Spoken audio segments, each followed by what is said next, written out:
You've been told you need to build muscle in perimenopause and menopause. And so I am going to tell you how to be confident in actually doing that in today's Revitalize Quick Hit. Welcome to the Revitalize podcast. I'm going to try to do these quick hits almost every day from now until I see it's not working to help you guys, or if I get feedback from somebody on doing the longer form stuff again. So my name is Tyler Bradley. I help women in perimenopause, menopause over 40 revitalize their bodies and revitalize their health so they can be super confident in their own health and love their body in the second half of life. To actually build muscle in perimenopause and menopause, to actually build muscle over 40 for women, like what do you actually need to do? If you've been trying to figure out what to do, you probably know, and everybody says it now, is strength training. Get rid of the cardio, go for some shorter walks instead of doing the harder cardio on the bike or doing HIIT workouts, and do strength training. What does that actually mean? Strength training is a lot simpler than HIIT workouts, actually, a lot simpler than circuits.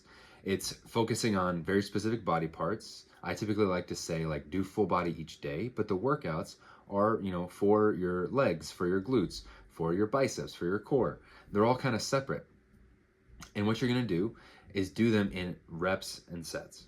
And so you can look up any workout program online and it's going to look like this. Breaking it down a little bit, you're going to have, let's say, 3 sets of squats. And if you need to know what squats are, or barbell squats specifically, or like goblet squats, you can look those videos up online.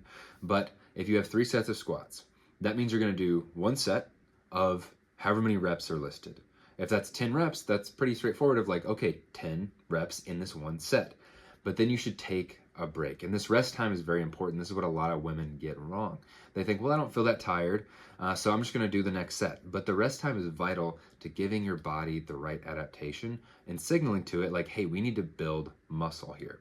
And if you just continue doing reps after reps after reps because you don't necessarily feel tired, then your body's adaptation is going to go instead from muscle growth to muscular endurance, which is fine, but that's not really what you're looking for, especially when you're trying to maintain muscle as you go over 40, especially as you're trying to lose fat, and especially as you're trying to maintain bone density past 50 and 60.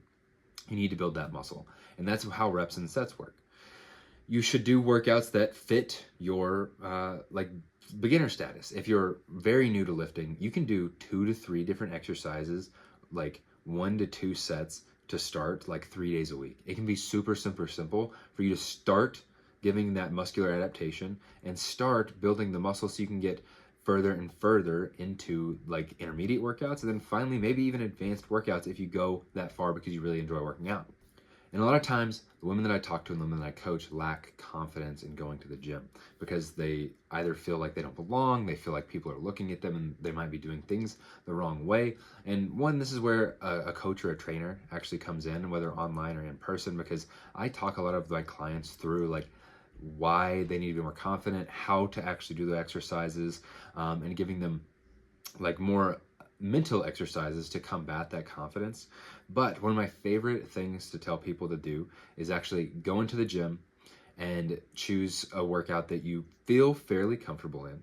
Maybe squats, for example. I had a one client do this with deadlift, so I'm gonna use that example. And I asked her, how much weight do you think you can actually lift?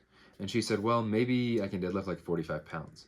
Unbeknownst to her, the bar itself is 45 pounds. And so I told her that, and she said, oh, okay, I did not realize that. So maybe 75 pounds. And in my mind, I knew that she was gonna be able to lift more than that based on our conversations. So I said, okay, I want you to go in there, not count how much weight you were putting on until the end, and just keep going up and doing 1 rep till you hit like a 1 rep max in a safe range. She went up until she realized she was at 115 pounds, which is way more than she predicted she'd be able to do. And she came back to me and said, oh my gosh, I just lifted more than my son, which she could not believe. And so do that exercise to build that confidence in yourself.